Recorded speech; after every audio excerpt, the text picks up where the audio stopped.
বৃহস্পতিবার দুপুরে উদয়পুর মহকুমা ভিত্তিক ৬৩তম জাতীয় শিক্ষক দিবস উদযাপন ও শিক্ষক সংবর্ধনা দেওয়া হয় উদয়পুর বিদ্যালয় শিক্ষা দপ্তরের উদ্যোগে। মঙ্গল প্রদীপ প্রজ্বলন করে অনুষ্ঠানের শুভ উদ্বোধন করেন আগরতলা রামকৃষ্ণ মিশনের মহারাজ স্বামী ভক্তি সুধানন্দ।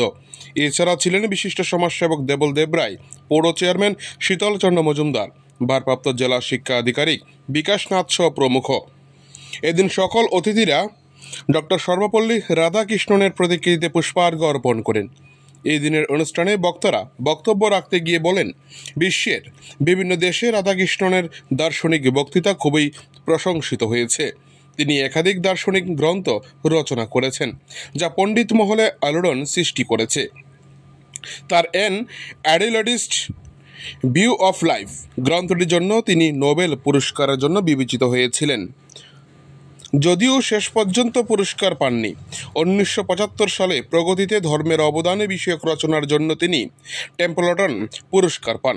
তার প্রথম গ্রন্থ the philosophy of Rabindranath Tagore, দ্বিতীয় গ্রন্থ the rain of religion in contemporary philosophy উল্লেখযোগ্য।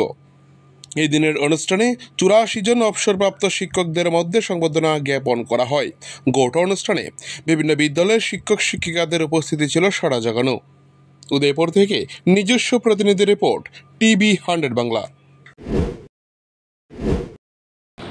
এবার যে বন্যা পরিস্থিতির জন্য সব স্কুলে সপ্তাহ পরে ওঠা সম্ভব হয়নি, তবু যে সকল বিদ্যালয়ে সেটা করা হয়েছে সেই বিষয়টা আমরা সবাই জানি।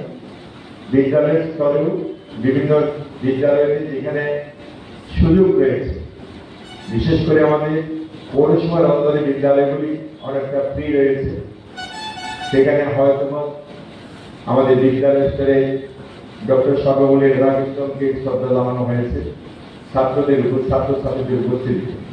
আর আজকে এখানে যারা রয়েছে, আপনারা যারা আছেন সবাই শিক্ষক শিক্ষয়িত্রী, শিক্ষকরাই শিক্ষক দিবসের উদযাপক।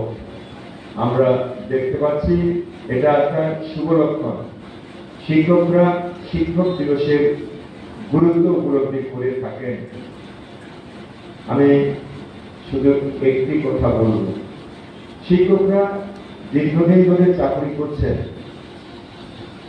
ওনার প্রথম দিন থেকে রিটায়ারমেন্টের আগ পর্যন্ত বিদ্যালয়গুলিতে ওনারা শিক্ষা প্রদান করে থাকেন।